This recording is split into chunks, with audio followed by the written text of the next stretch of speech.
बोलिए गणेश भगवान की जय।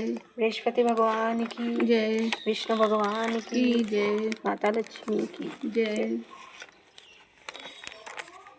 बृहस्पतिवार व्रत कथा। एक समय की बात है कि भारतवर्ष में एक राजा राज्य करता था। वह बड़ा ही प्रतापी तथा दानी था। नित्य प्रति मंदिर में दर्शन करने जाता था। ब्राह्मण और गुरु की सेवा किया करता था। उसके द्वार से कोई भी आकर निराश होकर नहीं लौटता तथा वह प्रत्येक गुरुवार को व्रत रखता एवं पूजन करता। हर एक दिन गरीबों की सहायता करता। परंतु यह सब बातें उसकी रानी को अच्छी नहीं लगती। वह न व्रत करती, न किसी को एक पैसा दान में देती तथा वह राजा से भी ऐसा करने को मना किया करती थी। एक समय की बात है, राजा शिकार खेलने वन में गए। घर पर रानी और दासी थी। उस समय गुरु बृहस्पति देव साधु का रूप धारण कर राजा के दरवाजे पर भिक्षा मांगने आए। रानी से भिक्षा मांगी तो वह कहने लगी, हे साधु महाराज, मैं दान पुण्य से तंग आ गई हूँ। मेरे से तो घर का कार्य समाप्त नहीं होता। इस कार्य के लिए तो मेरे पति देव ही बहुत है। अब आप इस प्रकार की कृपा करें कि सब धन नष्ट हो जावे, मैं आराम से रह सकूं। साधु बोले, हे देवी, तुम तो बड़ी विचित्र हो। संतान और धन से कभी कोई दुखी होता है? इसको तो सभी चाहते हैं। पापी भी धन और पुत्र की इच्छा करता। अगर तुम्हारे पास धन अधिक है तो भूखे मनुष्यों को भोजन करवाओ, प्याव लगवाओ, ब्राह्मणों को दान दो, धर्मशाला बनवाओ, कुआं, तालाब, बावड़ी, बाग बगीचे आदि का निर्माण कराओ, निधन मनुष्यों की कुंवारी कन्याओं का विवाह कराओ, अनेक यज्ञ धर्म कर्म करो। इस प्रकार के कर्मों से आपका कुल और आपका नाम परलोक में सार्थक होगा एवं स्वर्ग की प्राप्ति होगी। मगर वह रानी इन बातों से खुश न हुई। वह बोली, हे साधु महाराज, मुझे ऐसे धन की आवश्यकता नहीं है जिसे मैं अन्य लोगों को दान देती रहूं, जिसे रखने संभालने में ही मेरा सारा समय बर्बाद हो जावे। साधु ने कहा, हे देवी, तुम्हारी ऐसी इच्छा है तो ऐसा ही होगा। मैं तुम्हें उपाय बताता हूँ, ऐसा ही करना। बृहस्पतिवार के दिन घर को गोबर से लीपना, अपने केसों को धोना, केसों को धोते समय स्नान करना, राजा से कहना हुआ हजामत करवा, भोजन में मांस मदिरा खाना, कपड़ा धोबी के यहाँ धुलने डालना। इस प्रकार 7 बृहस्पतिवार तक करने से तुम्हारा सारा धन नष्ट हो जाएगा। यह कहकर वह साधु महाराज वहाँ से अंतर ध्यान हो गए। रानी ने साधु के कहे अनुसार वैसा ही किया। 3 बृहस्पतिवार ही बीते थे कि उसकी समस्त धन संपत्ति नष्ट हो गई और भोजन के लिए दोनों समय परिवार तरसने लगे तथा सांसारिक भोगों से दुखी रहने लगे। तब वह राजा रानी से कहने लगा कि हे रानी, तुम यहाँ पर रहो, मैं दूसरे देश को जाऊँ, क्योंकि यहाँ मुझे सभी मनुष्य जानते हैं, इसलिए कोई कार्य नहीं कर सकता। देश चोरी, परदेश भीख बराबर। ऐसा कहकर राजा परदेश चला गया। वहाँ जंगल में जाता और लकड़ी काटकर शहर में बेचता। इस तरह अपना जीवन व्यतीत करने लगा। इधर राजा के घर रानी और दासी दुखी रहने लगी। किसी दिन भोजन मिलता और किसी दिन जल पीकर रह जाती। एक समय रानी और दासी को 7 दिन बिना भोजन के व्यतीत हो गए तो रानी ने अपनी दासी से कहा, यहाँ पास ही के नगर मेरी बहन रहती है, वह बड़ी धनवान, तू उसके पास जा और वहाँ से 5 सेर बेचकर मांग ला, जिससे कुछ समय के लिए गुजर हो जाएगी। इस प्रकार रानी की आज्ञा मानकर दासी रानी की बहन के पास गई तो रानी की बहन उस समय पूजन कर रही थी, क्योंकि उस रोज बृहस्पतिवार का दिन था। जब दासी ने रानी की बहन को देखा और उससे बोली, हे रानी, मुझे तुम्हारी बहन ने भेजा, मुझे 5 सेर बेचा दे दो। इस प्रकार दासी ने अनेक बार कहा, परंतु रानी ने कुछ उत्तर नहीं दिया, क्योंकि वह उस समय बृहस्पतिवार की व्रत कथा सुन रही थी। इस प्रकार जब दासी को किसी प्रकार का उत्तर नहीं मिला तो वह बहुत दुखी हुई और क्रोध भी आया। लौटकर अपने गांव आकर रानी के पास जाकर बोली, हे रानी, आपकी बहन बहुत ही धनी स्त्री, वह छोटे लोगों से बात भी नहीं करती। मैंने उनसे कहा तो उसने कोई उत्तर नहीं दिया, मैं वापस चली। रानी बोली, हे दासी, इसमें उनका कोई दोष नहीं है। जब बुरे दिन आते तब कोई सहारा नहीं देता। अच्छे बुरे का पता विपत्ति समय में ही लगता। जो ईश्वर की इच्छा होगी वही होगा। यह सब हमारे भाग्य का दोष है। इधर उस रानी ने देखा कि मेरी बहन की दासी आई थी, परंतु मैं उससे नहीं बोली, इससे वह बहुत दुखी हुई होगी। यह सोच कथा को सुन और विष्णु भगवान की पूजा समाप्त कर वह रानी अपनी बहन के घर चल दी। जाकर अपनी बहन से कहने लगी, हे बहन, मैं बृहस्पतिवार की व्रत कथा कर रही थी, तुम्हारी दासी गई, परंतु जब तक कथा होती तब तक हम लोग न उठते न बोलते, इसलिए मैं न बोली। कहो दासी क्यों गई थी? रानी बोली, बहन, हमारे घर अनाज नहीं है, वैसे तुमसे कोई बात छिपी नहीं, इस कारण मैंने दासी को तुम्हारे पास 5 सेर बेचा लेने को भेजा था। रानी बोली, बहन देखो, बृहस्पति भगवान सबकी मनोकामना पूर्ण करते, देखो शायद तुम्हारे घर में भी अनाज रखा हो। इस प्रकार का वचन जब रानी ने सुना तो घर के अंदर गई और उसे एक बड़ा बेजर का भरा मिल गया। तब तो वह रानी और दासी को बहुत ही खुशी हुई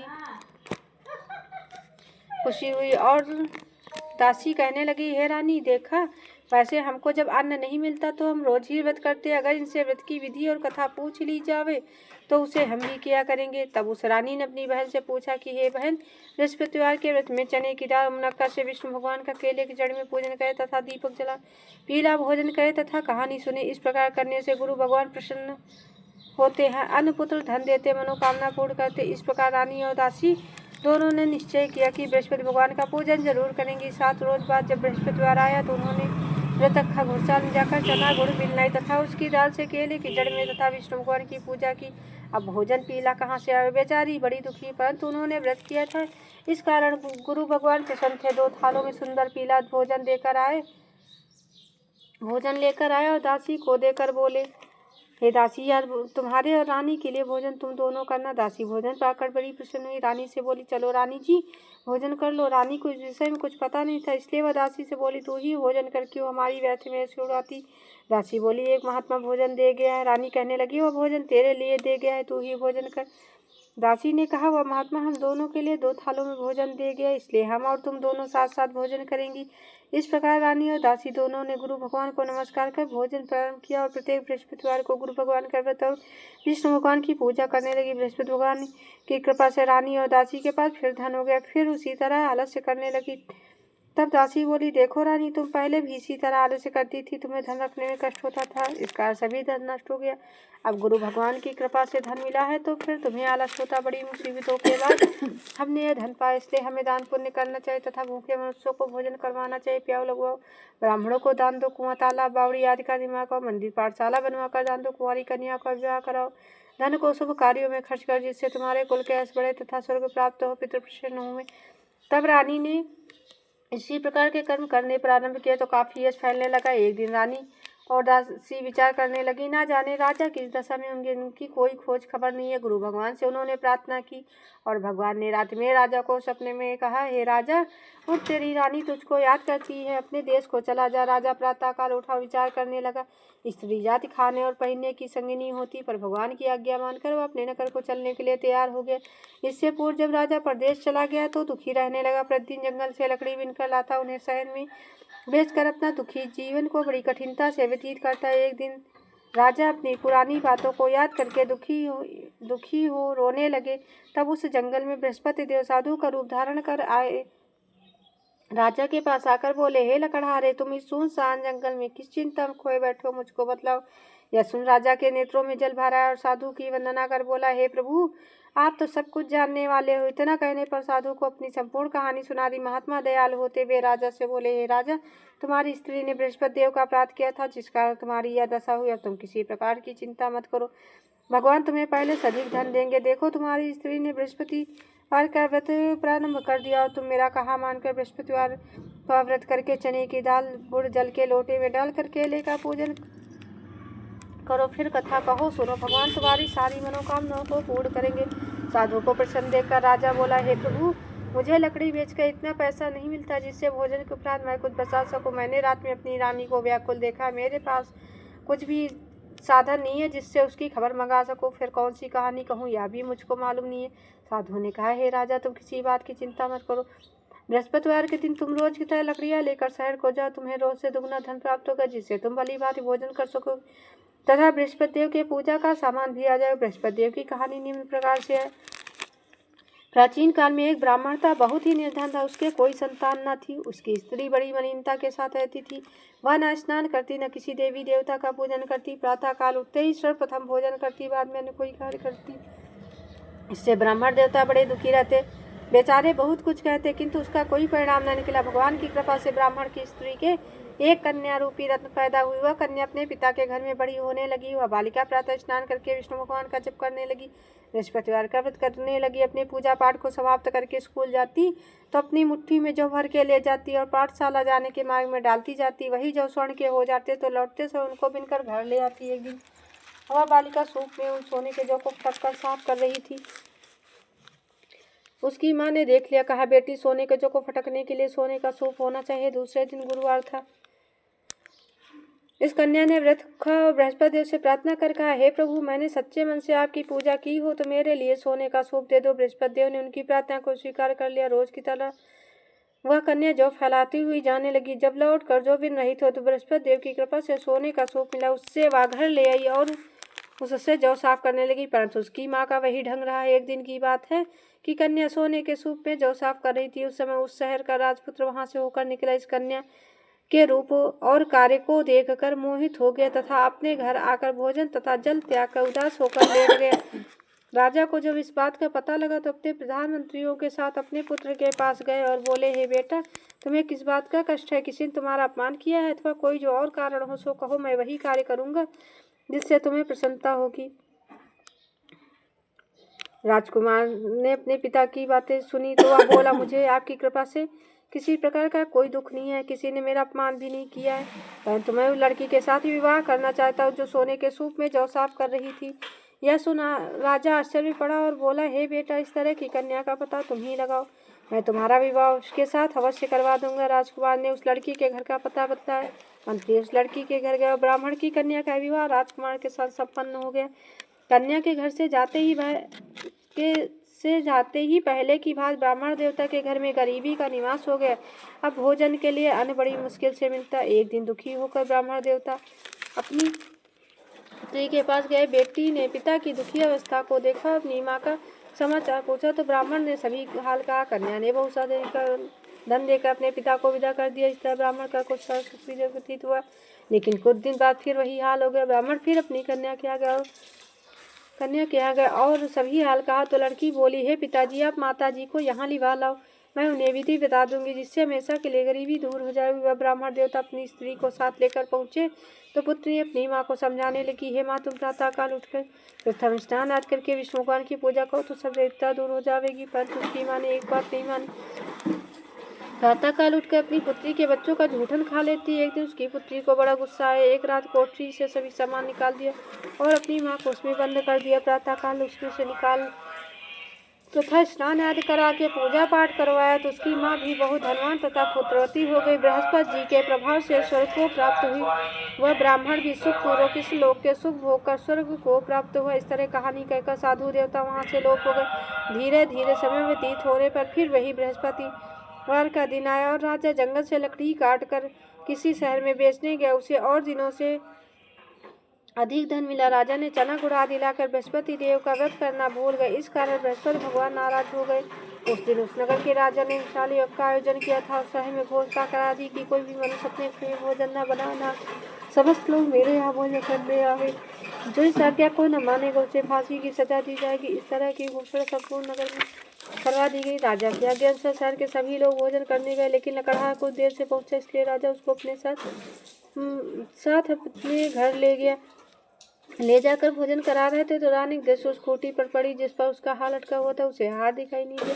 रानी ने निश्चय किया कि मेरा हार उस मनुष्य ने चुराया। उसी समय पुलिस को बुलाकर उसको जेल खाने में डलवा दिया। जब राजा जेल खाने में पड़ गए तो बहुत दुखी होकर विचार करने लगा, ना जाने कौन से पूर्व जन्म के कर्म से मेरे लिए प्राप्त हुआ। उसी साधु को याद करने जो कि जंगल में मिला था। उसी समय तत्काल बृहस्पति देव साधु के रूप में प्रकट हो गए। उसकी दशा देख कर कहने लगे, अरे मूर्ख, तूने बृहस्पति देवता की कथा नहीं कही, इसी कारण तुझे दुख प्राप्त हो। अब चिंता मत कर बृहस्पति देव की पूजा करना, तेरे सारे कष्ट दूर हो जाए। बृहस्पतिवार के दिन उसे 4 पैसे पड़े मिले। राजा ने कथा कही। उसी रात्रि को बृहस्पति देव ने उस नगर के राजा को स्वप्न कहा, हे राजा, तुमने जिस आदमी को जेल खाने में बंद कर दिया है वह निर्दोष है, वह राजा है, उसे छोड़ देना। रानी का हार उसी खूंटी पर लटका हुआ है। अगर तू ऐसा न करेगा तो मैं तेरे राज्य को नष्ट कर दूंगा। राजा प्रातःकाल उठा, खूंटी पर हार को टंगा देखकर लकड़हारे को बुलाकर क्षमा मांगी। राजा की योगी सुंदर अवस्था भूषण देकर उसे विदा किया। गुरुदेव की आज्ञा अनुसार राजा अपने नगर को चल दिया। राजा जब नगर के निकट पहुंचा तो उसे बड़ा ही आश्चर्य हुआ। नगर में पहले से अधिक बाग, तालाब, कुएं, बहुत सी धर्मशाला, मंदिर आदि बने हुए थे। राजा ने पूछा, ये बाग और किसका है और किसकी धर्मशाला है? तब नगर के सभी लोग कहने लगे, सब रानी और दासी के हैं। तो राजा को आश्चर्य हुआ और गुस्सा भी है। जब रानी ने खबर सुनी कि राजा आ रहे हैं तो उसने दासी से कहा, हे दासी, देख, राजा हमको कितनी बुरी हालत में छोड़ गए थे, वह हमारी ऐसी हालत देख कर लौट न जाओ, इसलिए तू दरवाजे पर खड़ी हो जा। आज्ञा अनुसार दासी दरवाजे पर खड़ी हो गई। राजा आए तो उन्हें अपने साथ महल लिवा ले गई। तब राजा ने क्रोध करके अपनी तलवार निकाली और पूछने लगे, बताओ तुम्हें यह धन कैसे प्राप्त हुआ? तब उन्होंने कहा, यह सब धन बृहस्पति देव की इस व्रत के प्रभाव से प्राप्त हुआ। राजा ने निश्चय किया कि 7 रोज बाद तो सभी बृहस्पति देव की पूजा करते हैं, पर मैं रोजाना दिन में 3 बार कथा कहा करूंगा तथा रोज व्रत किया करूँ। अब हर समय राजा के दुपट्टे में चने की दाल बनी रहती। दिन में 3 बार कहानी कहता है। एक रोज राजा ने विचार किया, चलो अपनी बहन के घर हो आवे। इस तरह का निश्चय कर राजा घोड़े पर सवार हो अपनी बहन के यहाँ चलने लगा।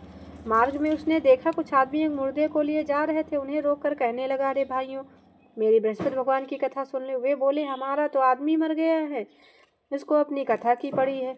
परंतु कुछ आदमी बोले, अच्छा कहो, हम तुम्हारी कथा भी सुनेंगे। राजा ने दाल निकाली और जब कथा आधी हुई तो मुर्दा हिलने लगा। जब कथा समाप्त हुई तो राम राम कह के वह मुर्दा उठ खड़ा हुआ। आगे मार्ग में एक किसान खेत में हल चलाता मिला। राजा ने उसे देखा, उससे बोला, अरे भैया, तुम कहीं बृहस्पति भगवान की कथा सुन लो। किसान बोला, जब तक मैं तेरी कथा सुनूंगा तब तक 4 हरैया जोत लूंगा, जा अपनी कथा किसी और को सुनाना। इस तरह राजा आगे को चलने लगा। राजा के हटते ही बैल पछाड़ खाकर गिर। उसके पेट में जोर जोर से दर्द होने लगा। उसी समय किसान की माँ रोटी लेकर खेत पर आई थी। जब उसने देखा तो अपने पुत्र से सब हाल पूछा। बेटे ने सभी हाल कह दिए। बुढ़िया दौड़ी दौड़ी घुड़सवार के पास गई और उससे बोली, मैं तेरी कथा सुनूंगी, तू अपनी कथा मेरे खेत पर चलकर कहना।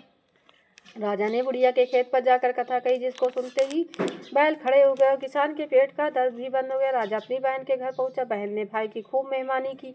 दूसरे रोज प्रातःकाल राजा जगा तो वह देखने लगा कि सब लोग भोजन कर रहे हैं। राजा ने अपनी बहन से कहा कि ऐसा कोई मनुष्य है जिसने भोजन ना किया हो, मेरी बृहस्पति भगवान की कथा सुन ले। बहन बोली, हे भैया, यह देश ऐसा ही, पहले लोग यहाँ भोजन करते, बाद में अन्य कोई कार्य करते। अगर कोई पड़ोस में हो तो देखाऊंगा। ऐसा कहकर देखने चली गई, परंतु उसे कोई ऐसा व्यक्ति नहीं मिला जिसने भोजन न किया।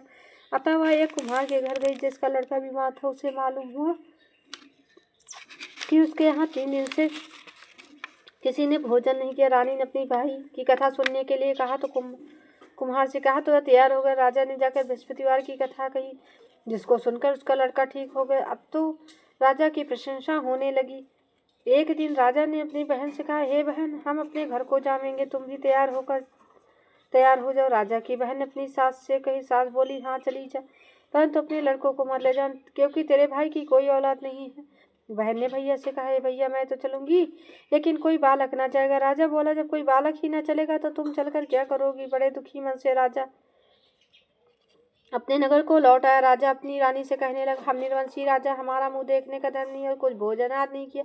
रानी बोली, हे प्रभु, बृहस्पति देव ने हमें सब कुछ दिया है, वह हमें औलाद भी अवश्य देंगे। उसी रात्रि को बृहस्पति देव ने राजा को स्वप्न में कहा, हे राजा, उठ, सभी सोच को त्याग दे, तेरी रानी गर्भ से है। राजा की यह बात सुनकर बड़ी खुशी हुई। 9वें महीने उसके गर्भ से एक सुंदर पुत्र पैदा हुआ। तब राजा बोला, हे रानी, स्त्री बिना भोजन के रह सकती है, परंतु बिना बात कह नहीं रह सकती। जब मेरी बहन आवे तो तुम उनसे कुछ मत कहना। रानी ने सुनकर हाँ कर दिया। जब राजा की बहन ने शुभ समाचार सुना तो बहुत खुश हुई और बधाई लेकर भाई के घर आई। तभी रानी ने कहा, घोड़ा चढ़कर नहीं आई, गधा चढ़ी आई। राजा की बहन बोली, भाभी, मैं इस प्रकार ना कहती तो तुम्हें औलाद कैसे मिलती। बृहस्पति देव ऐसे ही हैं, जैसे जिसके मन में कामनाएं होती सभी को पूर्ण करते हैं। जो सद्भावना पूर्वक बृहस्पति देव का व्रत करता, कथा पढ़ता, सुनता और दूसरों को सुनाता है, बृहस्पति देव उसकी सभी मनोकामनाएं पूर्ण करते हैं। भगवान बृहस्पति देव सदैव उसकी रक्षा करते हैं। संसार में सद्भावना से भगवान जी का पूजन सच्चे हृदय से करते, उनकी सभी मनोकामनाएं पूर्ण करते। जैसे सच्ची भावना से रानी और राजा ने उनकी कथाओं का गुणगान किया था, तो बृहस्पति देव ने उनकी सभी इच्छाएं पूर्ण की थी। इसलिए सबको कथा सुनने के बाद प्रसाद लेकर जाना चाहिए, हृदय से उनका मनन करते हुए जयकारा बोलना चाहिए। इति बृहस्पतिवार व्रत कथा समाप्त। बृहस्पति चालीसा। जोर पाणि गई पद कमले, विरई करो मुदमान, मोद करो संकट हरो, सदा करो कल्याण। शीश लाए गही पुद गुरुदेवा, विनती करो तुम्हारी सेवा, तुम गुरुदेव बुद्धि के दाता, विघ्न विनाशक बुद्धि प्रदाता। जपत नाम सुर सकल तुम्हारो, ज्ञान दीप उरे मध्य प्रकाशो। जब असुरन उत्पात मचायो, अगड़त देवन बंद बनायो। बाढ़े पाप ताप खल भारी, पाप भार महि डोली सारी। तब सुर सकल वंदना कीनो, गही पद कमल शीर्ष धरि लीनो। होए प्रसन्न ते ताप निवारण कीन, हो आप मंत्र उच्चारण। सकल सुरन को कष्ट नसायो, निज अब तेज पुंज प्रगटायो। भयो प्रसन्न सुर असुर नासने, पावत पार नहीं भगवंता। तुम बल विक्रम मुद्दि निधाना, ईसो वेद तुम्हार न जाना। ध्यावत तुम पद पंकज शेषा, जपत निरंतर नाम सुरेशा। नाम ले उत्प्राट महेशा, नारद सारद सहित खगेशा। जिस दिन तुमरो ध्यान लगा, विमल होत मन विघ्न सावत। त्रिभुवन सुयश तुम्हारो छावे, तुमरो गुण वेदन ने गायो। जब जब पसुरन पर आई, कही गुरु विकले पुकार लगाई। तुम हो सब संपत्ति के दाता, जो पद पंकज शीश नवाता। तो के तुम गुरु काज समार, संकट ते जन जानो भारत। जो पद वंदी करत निसेवा, बसत भवन जगती का सेवा। तुम देवादिदेव प्रख्याता, त्रिभुवन गुण गावत हर्षाता। सुर गुड़ आज बृहस्पति नामा करो तुम्हें कर जोर प्रणामा गुड़दाता गुड़ के हरता दीन बन दीनन के भरता असनेही का जगत में कोई जो जब कृपा सफल ना होई जा पर दया होई तुम्हारी वह नर निस्दिन रहे सुखारी सूर समूह जगल के जेते तुमरी कृपा न रहे दुख देते तुमरो गुण गावत नित जोई जो पर दुख दारुण नहीं होई दुख दरिद्र निकट नहीं आवे जो जन भजन तुम्हारो गावे रोग शोक भय सकल कलेसा नहीं जय भवन जब लेसा गुर साधना करे जो पूरी रहे न मन कामना अधूरी मन वचन कर्म करे नित सेवा तो प्रसन्न हो वह गुरुदेवा सोहद गज की सुअर सवारी बाएं हाथ कमंडल धारी दाएं कर पुस्तक सुचराजे देखी अनंग प्रभा को लाजे अमित प्रताप जगत में छायो महिमा वेद पुराण गायो जाने दीन जन की जय दाया सेवक शरण तुम्हारी आया तुम चल अचल के रखवारे पूर्ण की जो काज हमारे बरो बासुर अंतर मोरे कृति विनय स्वामी कर जोरे सत बार निहार उचरना हे गुरुदेव तुम्हारी शरण 7 बार श्रद्धा सहित पाठ करे मन लाए सुख संपद घर में बढ़े मन वांछित फल पाए बोलो विष्णु भगवान की जय बोलो विष्णु भगवान की जय लक्ष्मी की जय।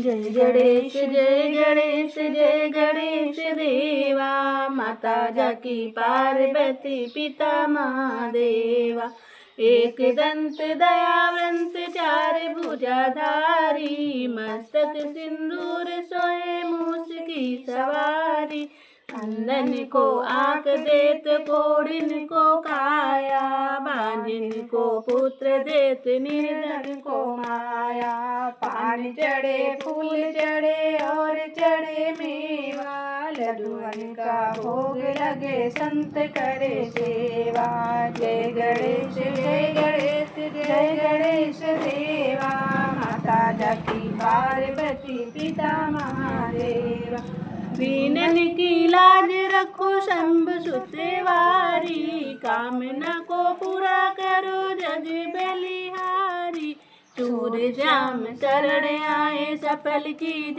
सेवा लड्डुअन का भोग लगे संत करे सेवा जय गणेश जय गणेश जय गणेश देवा माता जाकी पार्वती पिता महादेवा माता जाकी पार्वती पिता महादेवा गणेश भगवान की जय। ओम जय बृहस्पति देवा स्वामी जय बृहस्पति देवा चिन्ह चिन्ह भोग लगाऊं कदली फल मेवा ओम जय बृहस्पति देवा तुम पूरण परमात्मा तुम अंतर्यामी पार जगत पिता जगदीश्वर तुम सबके स्वामी ओम जय बृहस्पति देवा चरणामृत निज निर्मल सब पातक हरता सकल मनोरथ दायक कृपा करो भरता ओम जय बृहस्पति देवा तन मन धन अर्पण कर जो जन शरण पड़े प्रभु प्रकट तब हो कर आकर द्वार खड़े ओम जय बृहस्पति देवा दीन दयाल दयानिधि भक्तन हितकारी पाप दोष सब हरता भव बंधन हारी ओम जय बृहस्पति देवा सकल मनोरथ दायक सब संशय तारी विषय विकार मिटाओ संतन सुखकारी ओम जय बृहस्पति देवा जो खोई आरती तेरी, प्रेम सहित गावे ज्येष्ठानंद बंधु सो निश्चय फल पावे। ओम जय बृहस्पति देवा, स्वामी जय बृहस्पति देवा। चिने चिने भोग लगाऊं कदली फल मेवा। ओम जय बृहस्पति देवा, स्वामी जय बृहस्पति देवा। भगवान की जय। ओम जय जगदीश हरे, स्वामी जय जगदीश हरे। भक्त जनों के संकट क्षण में दूर करे। ओम जय जगदीश हरे, जो जावे फल पावे। दुख बिन से मन का सुख संपत्ति घर आवे। कष्ट मिटे तन का। ओम जगदीश हरे, मात पिता तुम मेरे। शरण करूं मैं किसकी, तुम बिन और न दूजा। आश करूं मैं जिसकी। ओम जय जगदीश हरे, तुम पूर्ण परमात्मा। तुम अंतर्यामी पार ब्रह्म परमेश्वर। तुम सबके स्वामी। ओम जय जगदीश हरे, तुम करुणा के सागर। तुम पालन करता, मैं मूर्ख फल कामी। कृपा करो भरता। ओम जय जगदीश हरे, तुम हो एक अगोचर। सबके प्राणपति, किस विधि मिलूं दया मैं तुमको मैं कुमति। ओम जय जगदीश हरे, दीन बंधु दुख हरता। तुम ठाकुर मेरे, स्वामी तुम रक्षक मेरे। अपने हाथ उठाओ, अपनी शरण लगाओ। द्वार पड़ा तेरे। ओम जय जगदीश हरे, विषय विकार मिटाओ। पाप हरो देवा, सदा भक्ति बढ़ाओ। संतन की सेवा।